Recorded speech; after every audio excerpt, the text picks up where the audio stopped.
വയനാട്ടിൽ ഞങ്ങളെപ്പോഴും പോക്കുണ്ടെങ്കിലും ബൈക്കിൽ ഇതാദ്യമായിട്ടാണ് പോകുന്നത്. അങ്ങനെ അതിൻ്റെ വ്യൂ കാര്യങ്ങളൊക്കെ വേറെ തന്നെ രസമായിരുന്നു.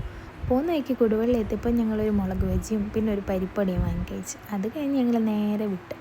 അങ്ങനെ പിന്നെ ചുരം എത്തിയപ്പം വീണ്ടും വണ്ടി നിർത്തി ഒരു കാടമുട്ടയും പിന്നെ ഒരു ഉപ്പിലിട്ട മാങ്ങയും കഴിച്ച്. ഞങ്ങൾ ഇതിൽ പോകുമ്പോൾ എപ്പോഴും ഇവിടുന്ന് കാടമുട്ട കഴിക്കാറുണ്ട്. ഇവിടുത്തെ കാടമുട്ട എന്തോ ഞങ്ങൾക്ക് രണ്ടാൾക്കും ഭയങ്കര ഇഷ്ടം.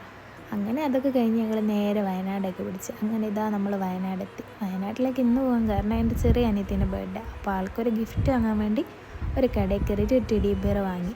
പിന്നെ അത് ഗിഫ്റ്റ് ബോക്സൊക്കെ ചെയ്ത് നേരെ വീട്ടിലേക്ക് വിട്ടു. Happy birthday to U.